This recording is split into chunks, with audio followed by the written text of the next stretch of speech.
Dear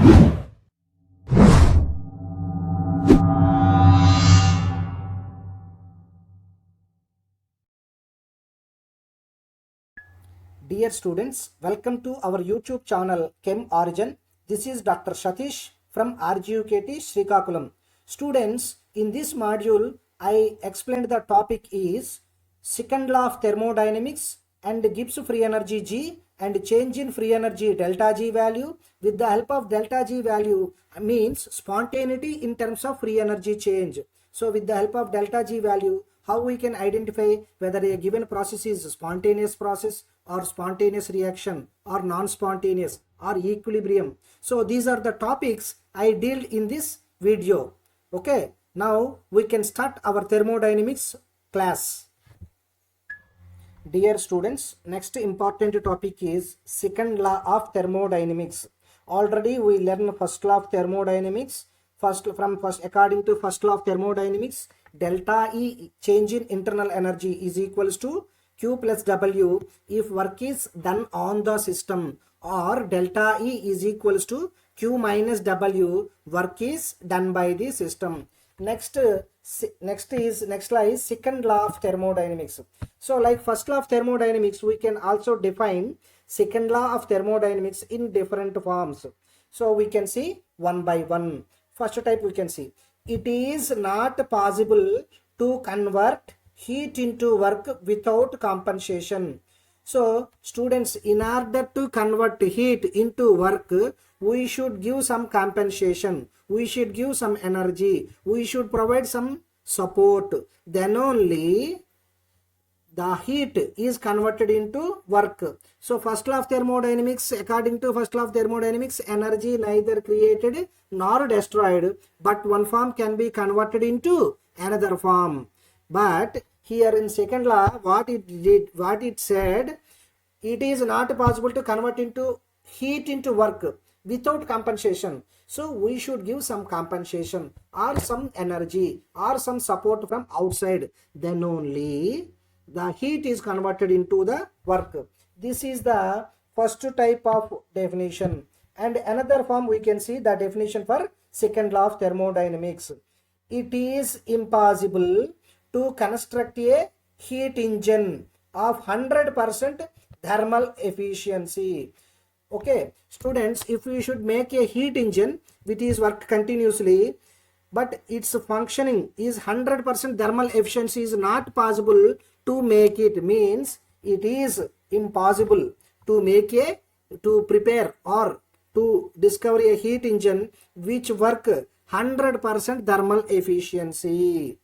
So this is the another type of definition. And third form also we can see, the entropy of the universe increases in a spontaneous process and remains unchanged in an equilibrium process. So this type, in this form, the definition for second law of thermodynamics is very easy and very important. So whenever in your examination, if the examiner asks write the second law of thermodynamics, students, better you can prefer this third definition. The entropy of the universe increases in a spontaneous process and remains unchanged in an equilibrium process.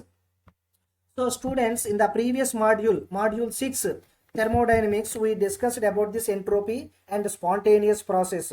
So for a spontaneous process, always entropy is increases. The same thing is here apply. And also for a equilibrium process, we said it is unchanged. That's why there we discussed delta S is equals to 0. So in form of mathematical form, we can see second law of thermodynamics. So in the form of equation form we can see. So for a spontaneous process, always change in entropy increases. Therefore, delta S is always positive. In the module 6 video, we already see delta S universe is equals to delta S system plus delta S surroundings. For a open system or an open system or a closed system, both system and surroundings are involving in the calculation of change in entropy. Therefore, for a spontaneous process, entropy is always increases, it is right in the form of equation, means delta S universe is always greater than 0. Greater than 0. This delta universe is nothing but change in entropy of the system plus change in entropy of the surroundings, means total entropy change is delta S universe for a spontaneous process according to second law of thermodynamics. And also for a equilibrium process, the entropy remains unchanged, means entropy does not change. Initially entropy how much is same or remains same as in final case also. Therefore for an equilibrium process, entropy remains unchanged according to definition of second law of thermodynamics. Therefore delta S universe or change in entropy of universe is equals to 0, remains unchanged. Delta S universe is nothing but delta S system plus delta S surroundings. Therefore in mathematical statement of second law of thermodynamics, we can write like this form: ds is greater than or equals to dq by t. Change in entropy either greater than dq by t or equals to dq by t, but not less than dq by t. Therefore this is the mathematical statement of second law of thermodynamics. Please remember this equation, the mathematical statement of a second law of thermodynamics. Students, next important concept is Gibbs free energy. Gibbs free energy. Gibbs free energy is always denoted with capital G. Gibbs free energy is always denoted with capital G. Students, we already shown with different types of symbols. In case of internal energy, we is denoted with capital E. For enthalpy, we denoted with capital H. For entropy, we denoted with capital S. Here, Gibbs free energy is always denoted with capital G. So please remember, capital G is the symbol for Gibbs free energy in thermodynamics. So the definition of Gibbs free energy we can see. It is very easy and very simple definition for Gibbs free energy. It is defined as, Gibbs free energy is defined in this form: the thermodynamic quantity of the system. So whatever it may be, it is a thermodynamic quantity of a system. For example, you can take a cylinder. Inside the cylinder gas is present. That is our system. We can assume in this manner. Therefore, Gibbs free energy G is a thermodynamic quantity for a system, and the decrease in whose value.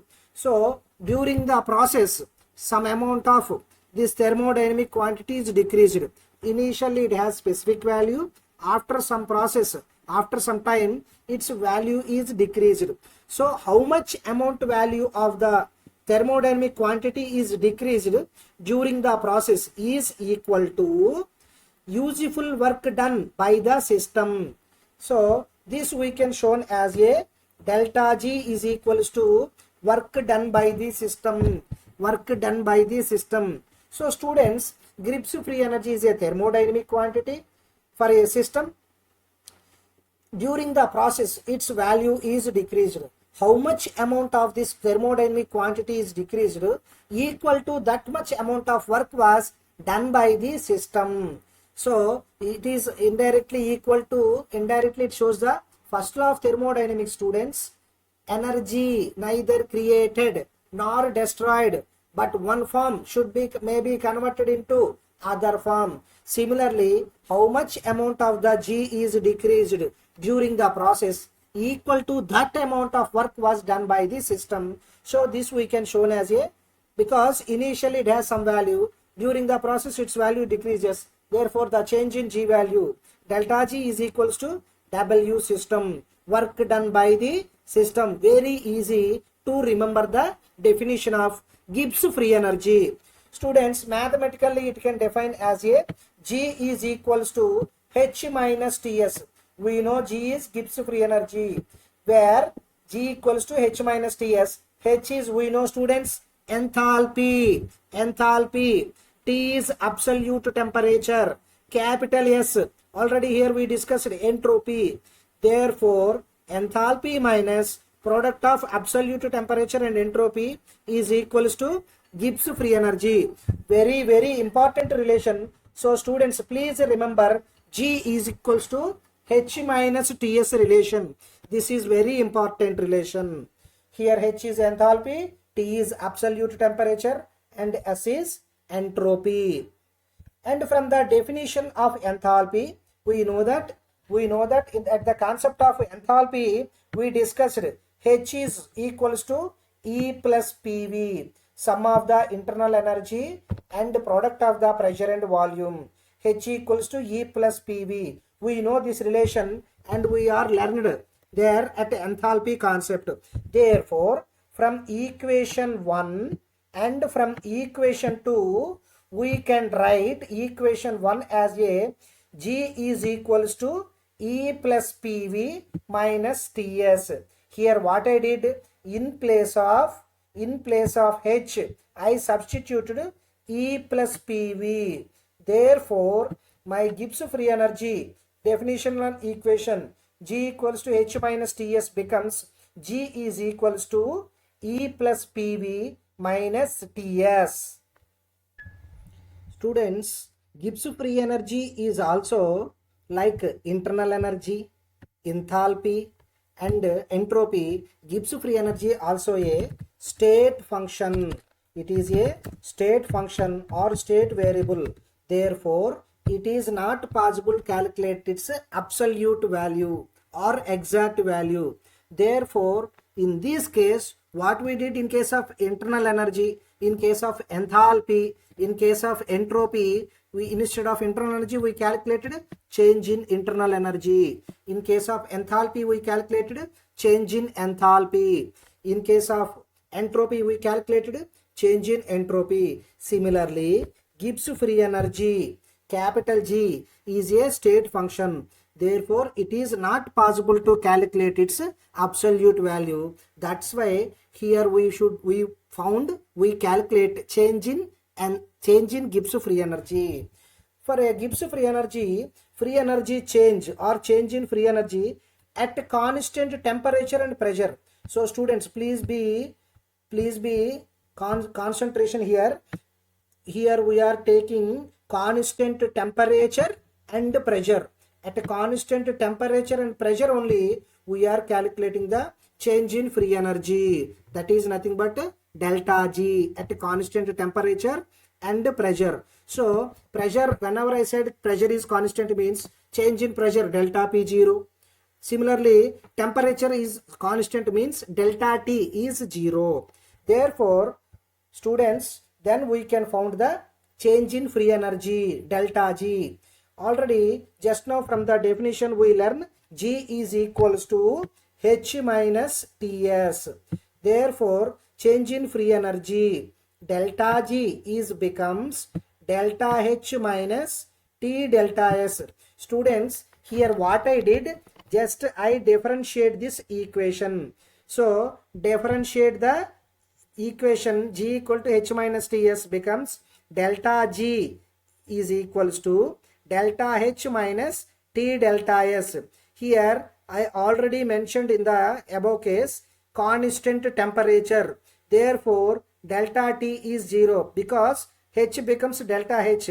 Ts becomes T into delta S minus S into delta T should be there, but delta T is 0 because here temperature is constant. Therefore, this equation G equals to H minus Ts becomes delta G is equals to delta H minus T delta S. Students, this is very, very important equation. Please remember, here I denoted this equation as a equation 3. This equation 3 is known as a Gibbs-Helmholtz equation. Gibbs-Helmholtz equation delta G. So with the help of this Gibbs-Helmholtz equation, delta G is equals to delta H minus T delta S. Using with this equation, we can identify whether the given chemical reaction or whether the given process is a spontaneous or not. We can identify with the help of this equation. So students, this is very important equation. Please remember this equation. Delta G is equals to delta H minus T delta S. It is known as a Gibbs-Helmholtz equation. So students, from the enthalpy concept we developed there, delta H is equals to delta E plus P delta V. This already we know in the previous module. There we discussed about the topic of enthalpy. Delta H is equals to delta E plus P delta V. Therefore, here what I did, I substitute in place of delta H. In equation 3, I substitute delta E plus P delta V. Therefore, equation 3 becomes delta G is equals to delta E plus P delta V minus T delta S. This is also another form of Gibbs-Helmholtz equation. So students, delta G is equals to delta H minus T delta S, and the equation we can be rearranged according to concept of enthalpy. Delta G is equals to delta E plus P delta V minus T delta S. So with the help of Gibbs-Helmholtz equation, we can identify whether the given process or the given reaction is a spontaneous or not. We can see in some numerical problems. Free energy change and spontaneity. Free energy change or change in free energy in terms of spontaneity we can see. For explaining this topic, we should consider a system. We consider a system which is not an isolated form, means either energy or matter or both can be exchanged between system and surroundings. Means we choose a system which is a open system or a closed system, but it should not be a isolated system.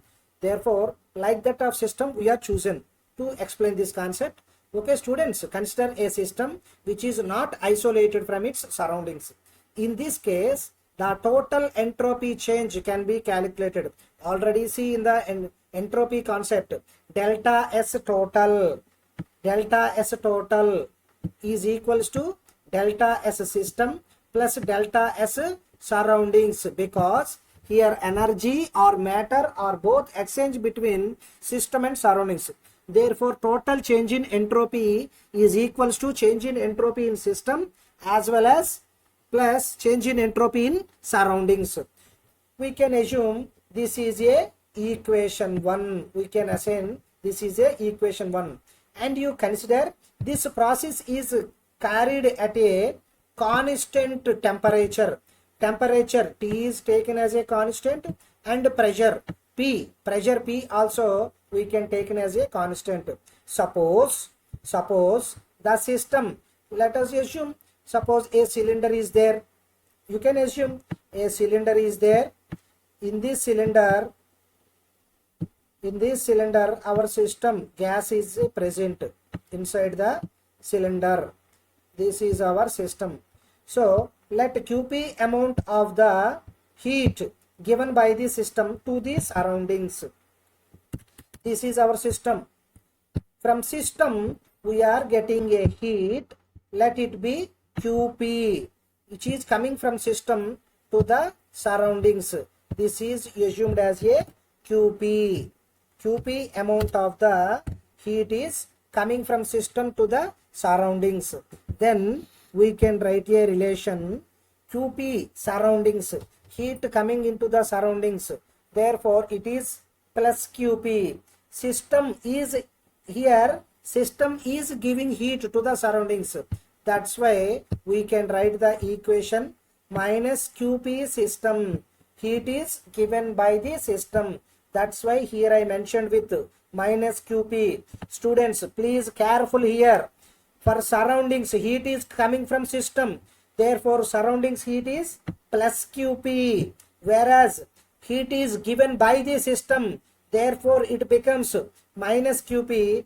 Then it is equals to heat change or change in enthalpy. minus delta H system. Therefore, here we develop a new relation. QP surroundings is equals to minus QP system, that is equals to minus delta H system. Then students, from entropy concept we know delta S surroundings is delta S is equals to Q by T. Change in entropy is equals to Q by T we know. Therefore, delta S surroundings is equals to Q by delta S equals to Q by T we know. Similarly, here we apply delta S surroundings is equals to QP by T. Here QP is surroundings QP. Whenever surroundings heat is positive, then systems change in heat delta H is negative minus delta H system. Therefore, here what I did, just now we develop a relation, students. QP of surroundings is equals to minus delta H system. QP, positive heat of surroundings, is equals to negative change in heat of system. Therefore, from that equation, here what we develop, delta S surroundings is equals to Q by T, QP surroundings by T. QP surroundings is equals to minus delta H system. Therefore, this equation becomes minus delta S surroundings equals to minus delta H system by T. Let you can assume this equation as a equation 2. You can assume this is a equation 2. From equation 1 and 2, equation 1 we already see delta S total is equals to delta S system plus delta S surroundings. Therefore, from equation 1 and 2, how we can develop delta S total is equals to delta S system plus delta S surroundings from equation 1. But from equation 2, delta S surroundings is equals to minus delta H system by T. So here what I did, in place of delta S surroundings, I substitute this value and we can multiply both sides with capital T or absolute temperature. Multiply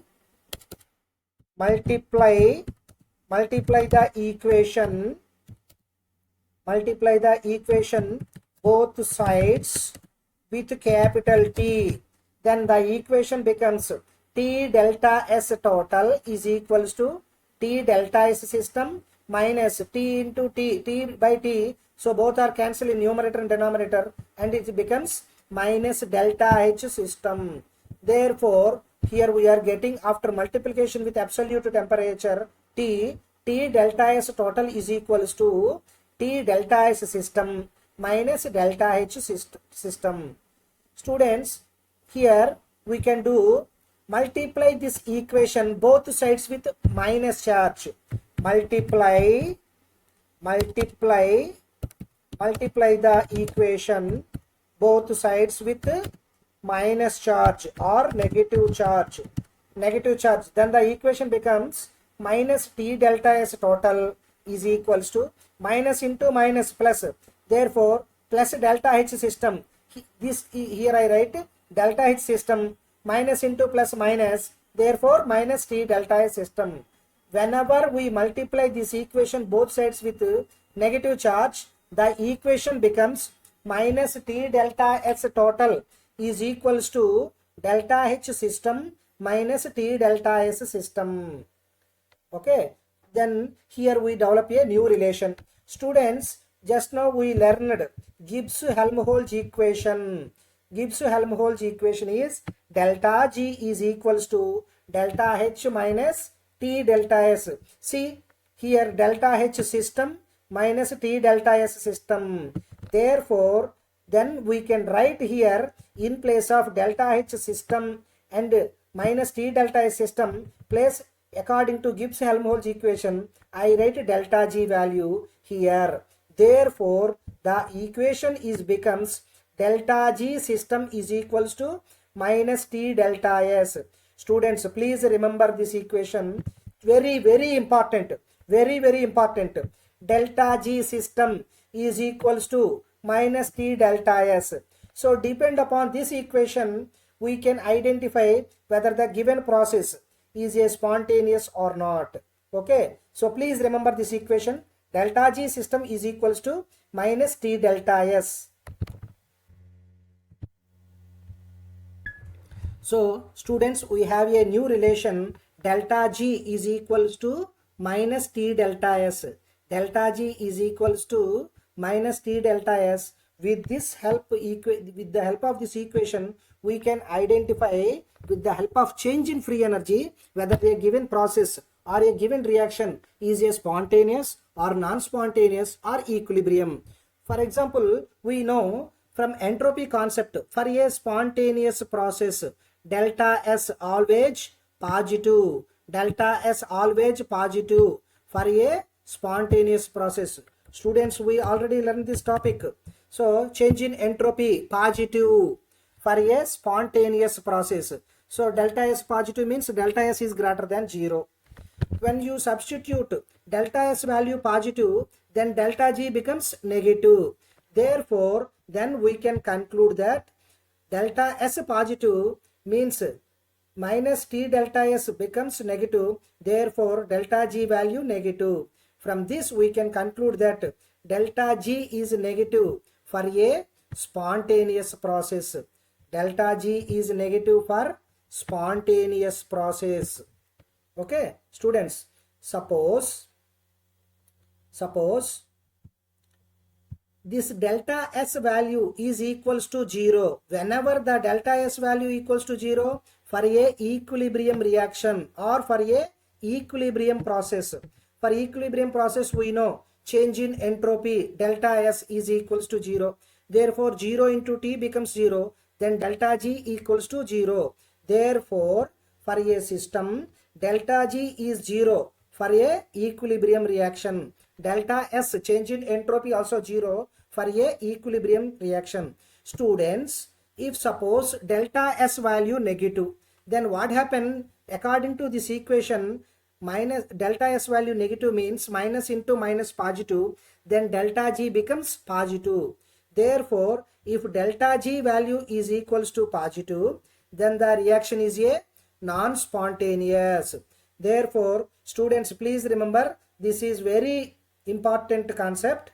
For a given reaction, whether it is a spontaneous or non-spontaneous or equilibrium, we can identify it with the help of delta G. Delta G. If delta G is negative, it is a spontaneous process. Therefore, delta G less than 0. If delta G greater than 0 means delta G positive for a non-spontaneous reaction. Or if delta G is equals to 0, it is a equilibrium reaction. Okay, students, with the help of change in Gibbs free energy or change in free energy delta G, also we can identify whether a given chemical reaction is spontaneous or not. If change in free energy is positive, is a non-spontaneous reaction. If delta G change in free energy is negative, it is a spontaneous reaction. Change in free energy delta G equals to 0, it is a equilibrium reaction. Okay, students, I hope you enjoyed this session. Thank you. And students, my sincere request and suggestion for you is that after watching these modules, whatever the concept we discussed in the module, you can immediately learn from the PDF. Already that PDF I have given to your class teacher. If you want the soft copy of that PDF, you contact your class teacher. It is my sincere advice and suggestion for you. It is better whenever you watch this module, whatever the module concept you saw, you can immediately learn. Then only you can learn in a easy manner. Otherwise, it may little difficult. Not is impossible, but it is not comfort. Okay, this is my sincere suggestion for you. Students, if these videos looks to be very good and is useful for students, if you feel like that, please share to your classmates, friends, and outside to some other students. Thank you very much.